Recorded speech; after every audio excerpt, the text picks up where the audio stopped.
للخير البرايا إكرامه كدناني شكر خير البرايا إكرامه كدناني أنك آلة كبار سبك كبار كدا أنت بالايا كسالي جايا على كيراكا يا سانا هيرا سوروكي يا ما شكر خير البرايا إكرامه كدناني.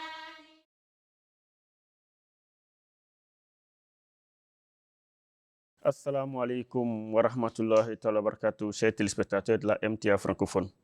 Bienvenue encore une fois à notre nouveau numéro de Ciel Nouveau. La religion, source de paix, source de tranquillité. Comme le dit le Saint-Coran, c'est dans le souvenir d'Allah subhanahu wa ta'ala que les cœurs trouvent la tranquillité. Par conséquent, nous constatons aujourd'hui que le monde est parsemé de troubles, de difficultés. Et la question qui se pose est pourquoi est-ce que les croyants ainsi que les non-croyants souffrent également? Pour avoir des réponses à ces questions, nous allons aujourd'hui, avec l'appui de nos missionnaires de la Côte d'Ivoire, notamment le missionnaire Abdussalam Touré ainsi que le missionnaire Zaleh Mohamed, répondre à ces différentes questions. Cher missionnaire Saïb, assalamu alaikum wa rahmatullahi wa barakatuh. Wa alaykum salam wa rahmatullahi wa barakatuh. Alhamdulillah, comme je le disais tantôt, il y a des situations dans lesquelles le croyant reste confus. Confus dans la mesure où il souffre malgré sa foi, malgré sa dévotion envers le Créateur des cieux et de la terre, malgré son attachement à la religion, il souffre également dans certaines situations au même titre que le non-croyant. Donc, pour résoudre ce problème, pour répondre à cette question, nous allons vous inviter à nous accompagner avec votre connaissance afin d'éclairer la lanterne de nos téléspectateurs. Missionnaire Saïb, nous allons commencer par vous. Comme je le disais tantôt, les gens disent que selon l'islam, Dieu fait passer les croyants par des épreuves, des difficultés, tout comme les mécréants. Est-ce que Dieu ne doit-il pas distinguer, si je peux le dire ainsi, le croyant du mécréant? Mais on constate que les croyants sont punis au même titre que les mécréants. Comment on peut l'expliquer? A'udhu billahi minash shaitanir rajim. Bismillahir rahmanir rahim. Nous rendons grâce à Allah qui nous permet une fois de plus de détailler un peu sur ce sujet de la souffrance. Parce qu'il y a beaucoup qui se posent cette question effectivement. Nous sommes croyants, mais pourquoi est-ce que Allah nous fait souffrir au même titre que les non-croyants? Ce qu'il faut comprendre, c'est que le concept de récompense et de punition existe au sein de l'islam. Et même quand on regarde l'époque des prophètes qui ont précédé le saint prophète Mohammed sallallahu alayhi wa sallam, nous avons vu qu'il y a eu des châtiments qui se sont manifestés sous diverses formes. Il y a d'autres qui ont été pris par les tremblements de terre, il y a d'autres c'était des tempêtes, il y a d'autres c'était des incendies, etc. Ces mêmes châtiments ne sont pas apparus à l'époque du saint prophète Mohammed sallallahu alayhi wa sallam. Mais Imam Mahdi alayhi salatu wassalam nous a expliqué que nous allons constater qu'à l'époque du saint prophète Mohammed sallallahu alayhi wa sallam, il y a eu beaucoup de batailles. Il dit que ces batailles-là aussi étaient en elles-mêmes une forme de punition aussi. Il dit parce que quand on prend l'exemple de la bataille de Uhud ou bien la bataille de Hunayn, on va voir qu'il y a eu un bon nombre de croyants qui ont perdu la vie durant ces combats-là, ainsi que les non-croyants. C'est-à-dire que de part et d'autre, il y a eu des pertes en vies humaines.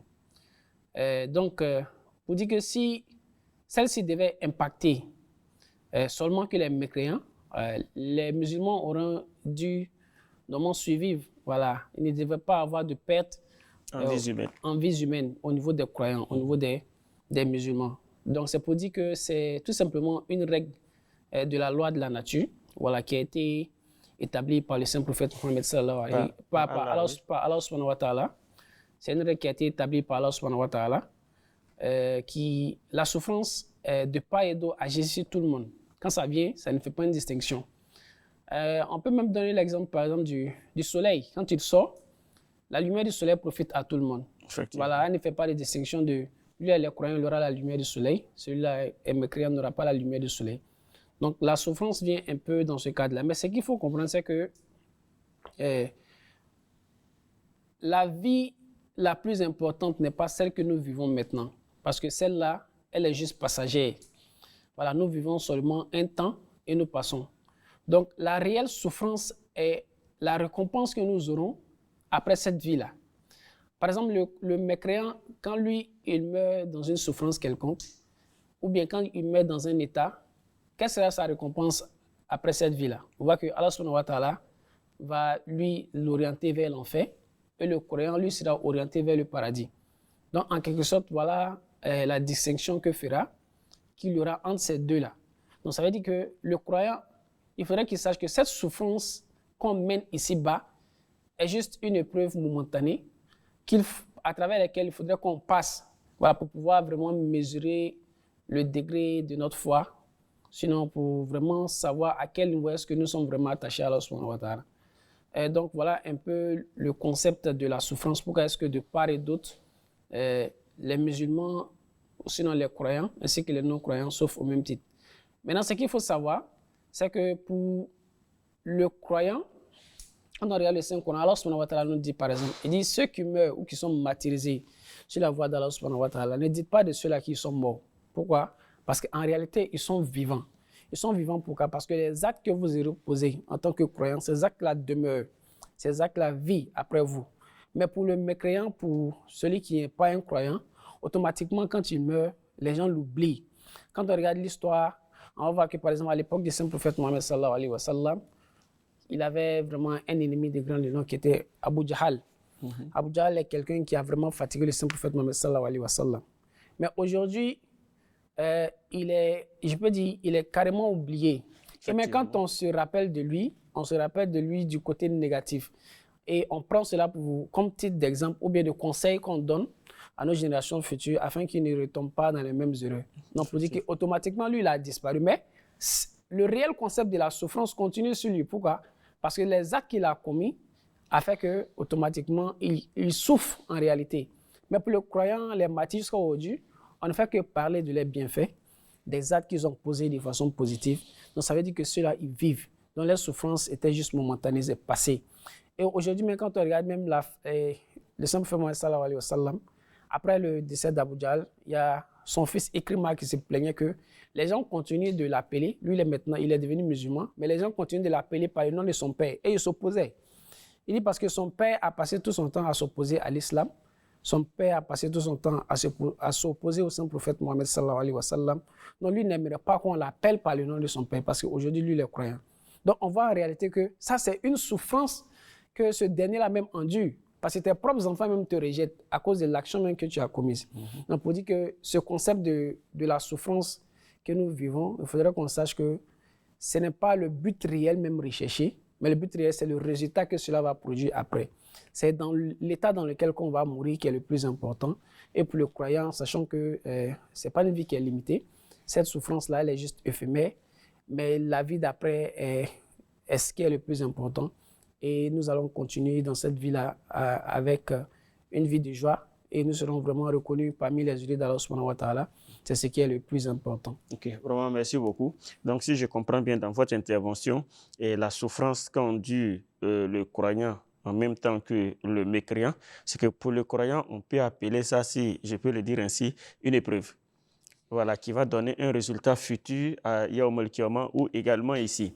Mais pour le mécréant, on peut considérer ça comme un châtiment qui, au jour de Yaoum al-Qiyamah même, il va continuer de souffrir. Et il laissera des effets négatifs après sa mort. D'accord, merci beaucoup. Et nous allons revenir au missionnaire Saleh Mohammed, qui peut-être va nous donner la version du Saint-Prophète Mohammed sallallahu alayhi wa sallam dans les hadiths concernant la souffrance des croyants. A'udhu billahi minash shaitanir rajim, bismillahir rahmanir rahim. Effectivement, le Saint-Prophète Mohammed sallallahu alayhi wa sallam a mentionné une fois que la souffrance qu'il endure, par exemple, souvent quand il a de la fièvre, c'est tellement intense que ça aurait été difficile pour une tierce personne d'endurer cette difficulté ou bien cette épreuve, ou bien supporter cette fièvre-là. En plus de cela, le Saint-Coran nous enseigne que Am hasibtum an tutraku an yakulu amanna wa hum la yuftanun. Or, vous qui croyez, pensez-vous que vous serez laissés parce que juste vous avez professé la foi, parce que vous avez adopté une religion et que Dieu va faire tout un enclos autour de vous, vous n'allez pas souffrir. Au fait, la souffrance est faite pour former l'homme. Par exemple, si l'évolution, que ce soit mentale, morale, physique, spirituelle, vient avec quelque chose. C'est pourquoi le saint prophète Mohammed a mentionné le degré de sa souffrance, le degré, sa capacité de pouvoir supporter. Et c'est l'une des raisons qu'il a un rang aussi élevé que les autres, nous autres. Donc, ce qui sous-entend que si tout était bon, il n'y avait pas de souffrance, seulement les croyants, il n'y avait pas de souffrance, tout allait bien. Tout le monde pouvait être positif dans ce genre de circonstances. Oui. Tout le monde. Mais les vrais hommes de détermination, les vrais hommes de foi, les hommes de caractère se distinguent quand il y a ce genre de difficultés. Donc, c'est l'une des raisons. Dieu fait ça pour montrer ça aux croyants. Si, par exemple, le prophète et les croyants, ils étaient entourés de tout ce qu'ils voulaient, il n'y avait pas d'épreuve, il n'y avait pas de souffrance, il n'y avait pas d'affliction, tout le monde pouvait dire que mais X est en train de nous parler de telles choses. Mais lui-même, il n'a pas d'exemple à donner. Oui. Donc, Dieu a fait ceci pour que le prophète Mohammed sallam ou bien les croyants soient un exemple pour dire que vous qui voulez les suivre, voilà le chemin à suivre. Donc, je reviens pour dire que les souffrances sont faites pour nous préparer à un stade plus élevé. Comme le frère Salam l'a bien dit, c'est un moyen pour nous permettre d'évoluer. Et que cela, parce que quand vous avez un objectif à atteindre, vous battez, vous mettez tout ce qui est en votre pouvoir pour atteindre. L'objectif n'est pas de supporter cette douleur, mais l'objectif, vous voyez au-delà de la souffrance. Vous regardez au-delà de cette souffrance.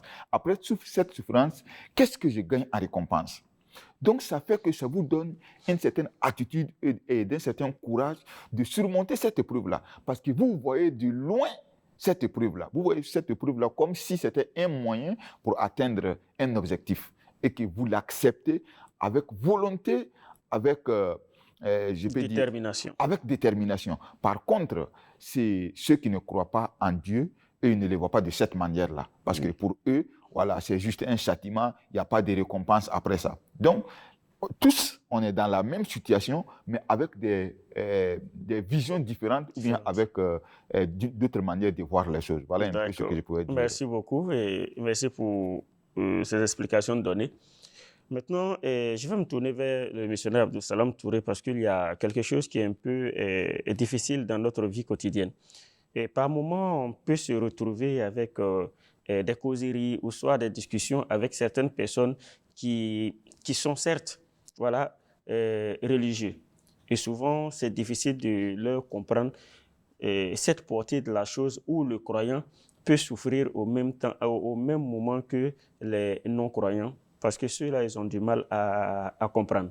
Comment leur expliquer lorsqu'un croyant souffre malgré qu'il est un adepte de Dieu? D'accord. Tout d'abord, quand nous sommes en face de quelqu'un qui endure un certain nombre de souffrances ou bien qui subit une épreuve, voilà, quelles sont vraiment les approches, voilà, ou bien les manières de pouvoir s'adresser à ces personnes-là. Tout d'abord, en premier, notre calife actuel, qui est Hazrat Mirza Masroor Ahmad Ayadahullah Ta'ala bin Nasir Aziz, nous a vraiment expliqué, nous a prodigué des conseils. Il dit face à ce genre de personnes, il dit la première des choses d'abord, c'est de savoir quel est le nombre de chances qui existent pour cette personne de survivre cette souffrance, ou bien peut-être si c'est un cas de pandémie, quel est le nombre de chances que cette personne a. Il faut faire comprendre à ces personnes que Allah subhanahu wa ta'ala nous a créé de telle sorte qu'il y a des personnes qui sont assez vulnérables, lorsqu'il y a une pandémie ou un certain nombre de souffrances et ils subissent ça plus que d'autres personnes. Donc ça, c'est de façon naturelle. Voilà, ça n'a rien à voir avec le concept de la souffrance ou bien de la récompense. Parce qu'il y a certains qui pensent que, en réalité, souffrent ces personnes qui sont loin de Dieu. Il dit ça n'a rien à voir. Il dit d'abord, ce qu'il faut comprendre, c'est que c'est une loi de la nature. Voilà. Et cette loi de la nature là, ne distingue pas le faible du fort ou bien ne distingue pas le croyant du non-croyant. Voilà, ça va dépendre de la nature de l'être à pouvoir vraiment surmonter voilà, cette épreuve ou bien cette difficulté ou cette pandémie ou cette souffrance qu'il endure à cet instant précis-là. Et il nous fait comprendre que le saint prophète Mohammed sallallahu alayhi wa sallam nous a fait comprendre voilà, que la souffrance de ce bas monde est juste momentanée. Voilà, c'est juste momentané. Ça n'a pas une importance assez capitale, mais le plus important, c'est quelle est ta relation toi-même avec Dieu. Voilà, c'est ça qui est le plus important. Donc, il ne faudrait pas qu'on se penche vraiment trop sur notre état de santé pour pouvoir juger le fait qu'on soit peut-être proche de Dieu ou bien qu'on soit loin de Dieu. Il dit non, ça n'a rien à voir. Et en même temps, c'est qu'il faut comprendre, le calife nous dit, il dit face à ce genre de personnes même, il dit pourquoi même entamer la conversation de cette manière-là, où on va parler de la personne est proche de Dieu ou bien la personne est loin de Dieu. Il dit non. Il dit des personnes qui souffrent ou bien qui sont dans une condition difficile. Il dit la première approche, au lieu de discuter de la souffrance, voilà, il dit il faut inviter ces personnes même à croire. Voilà, il faut les faire comprendre que Allah subhanahu wa ta'ala est celui qui détient le pouvoir de toutes choses et il a la possibilité de tout faire. Donc, il faut d'abord amener ces personnes à être réconfortées, à avoir une foi solide en Dieu.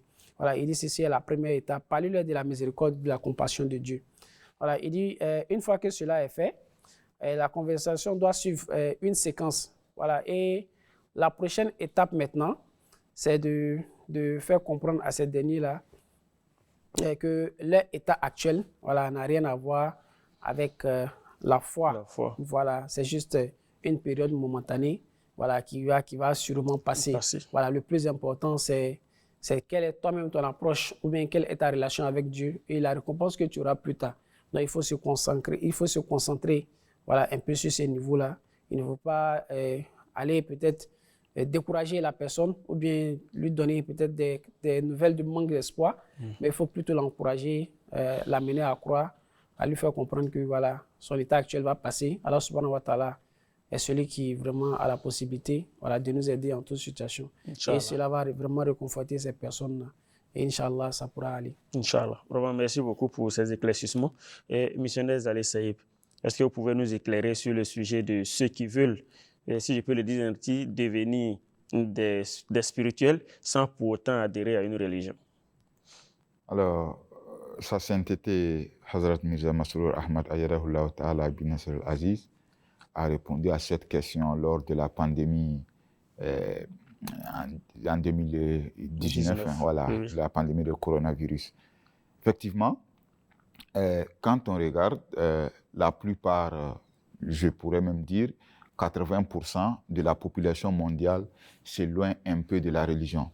Mais à chaque fois qu'il y a ce genre de situation, les pandémies ou bien il y a des difficultés qui prennent un peu le monde en général, tu vois que les gens veulent se penchent vers la spiritualité, eux ne veulent pas s'attacher à une religion. Et cela n'est pas la méthode adéquate.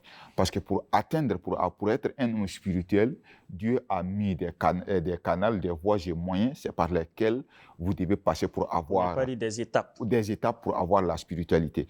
Donc, si vous voulez être un homme spirituel, il faut d'abord accepter un enseignement, d'emprunter un chemin. Et ce chemin-là, c'est au fur et à mesure que vous devez atteindre cette spiritualité.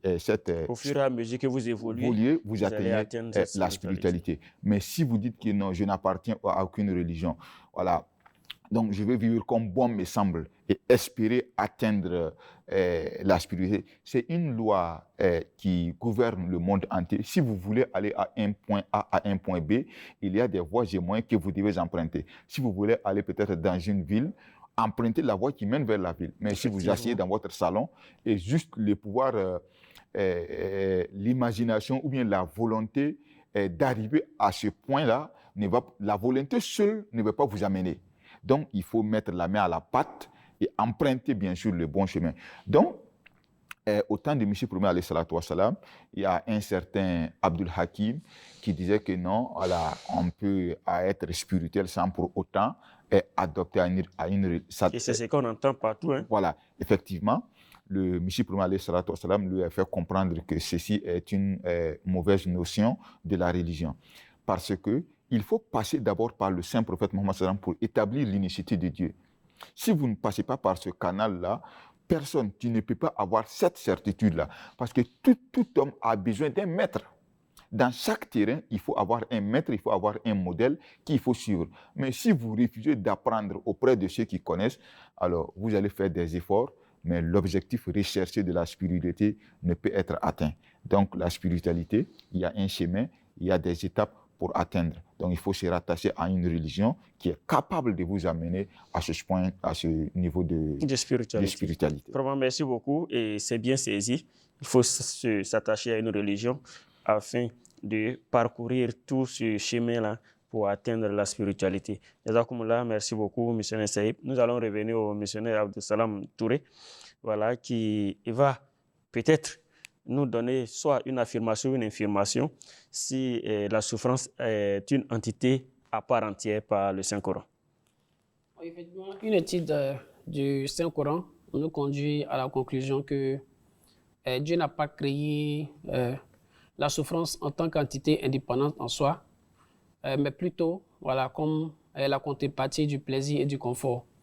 De la même manière que l'obscurité est l'absence de la lumière, la souffrance n'est rien d'autre que l'absence de bonheur, voilà, et de joie.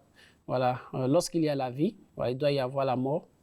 De la même manière, quand il y a joie, il faut s'attendre aussi à une notion de souffrance. Donc c'est juste le principe de la vie, voilà, du plus apte qui joue un rôle intégral, voilà, dans ce grand plan de l'évolution. Donc il faut comprendre que le Saint-Coran, voilà, a fait mention de cela. Allah subhanahu wa ta'ala nous dit dans le Coran, il dit « Béni est celui entre les mains de qui est le royaume, et il a le pouvoir sur toutes choses. C'est lui qui a créé la mort et la vie, afin de vous éprouver. Lequel d'entre vous est le meilleur en conduite, et il est le puissant, le très pardonnant. » Pour dire que les épreuves, voilà, les moments de joie comme la souffrance, voilà, Allah subhanahu wa ta'ala nous fait comprendre juste que ce sont des épreuves, voilà, qu'il a mis, et il faut savoir que lui, Allah subhanahu wa ta'ala a le pouvoir sur toutes choses. Donc, quelles que soient les conditions dans lesquelles nous nous trouvons, voilà, il faudrait accepter parce que c'est à travers ça que nous allons grandir en foi, voilà, nous allons plus nous rapprocher de notre but. Dans le Saint-Coran, effectivement, nous a fait comprendre que la souffrance n'est pas une entité en soi, voilà, mais tout comme la lumière et l'obscurité existent, voilà, il faudrait qu'il y ait souffrance et joie. D'accord, merci beaucoup. Et voici que tout est clair. Et la souffrance n'est pas une entité à part entière, mais la souffrance est l'absence du bonheur. Lorsque vous créez tout un contexte pour être en paix, il n'y aura pas de souffrance. Voilà, donc lorsqu'il y a la paix, la souffrance n'est plus. Mais l'absence de paix envoie automatiquement la présence de la guerre et de la souffrance. Vraiment, merci beaucoup. Et missionnaire Saïb, en 1 minute, si possible, je voudrais voilà, que vous nous expliquer pourquoi est-ce que la souffrance peut exister en fait. Alors, je pense que je vais aller dans la même veine de la réponse que le frère Salam a donnée.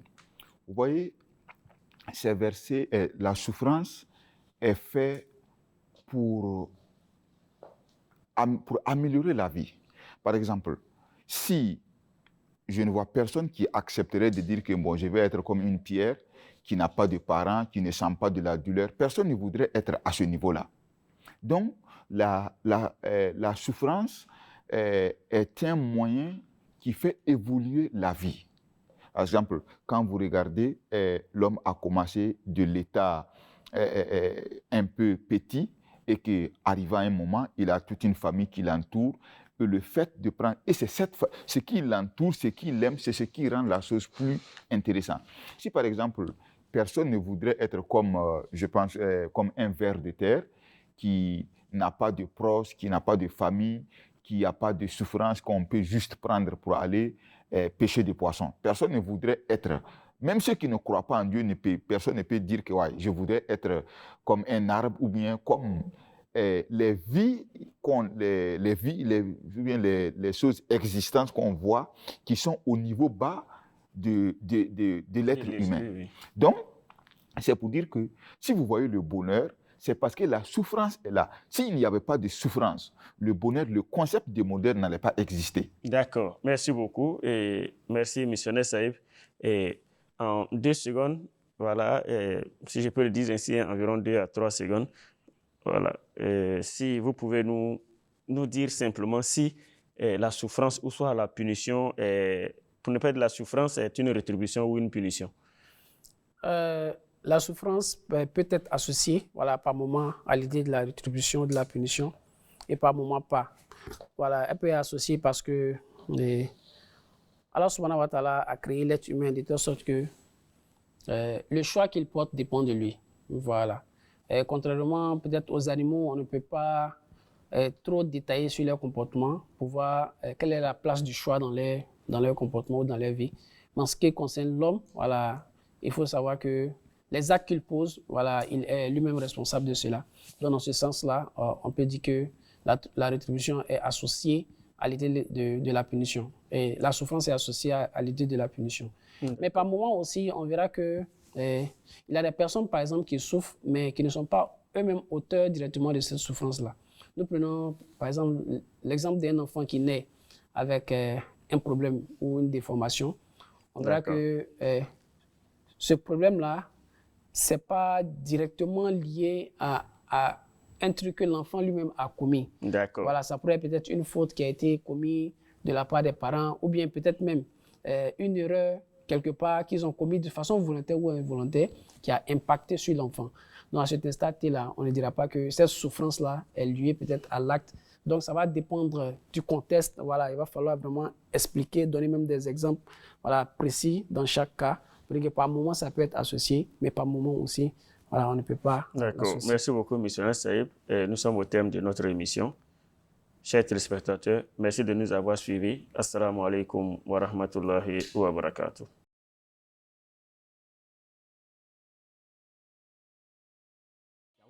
للخير البرايا إكرامه كدناني شكر خير برايا إكرامه كدناني أنك آلة كبار سبك كبار كدا أندب علي كسالي جايا على تيركا يا سانا هيرا سوروكي يا ما شكر خير برايا إكرامه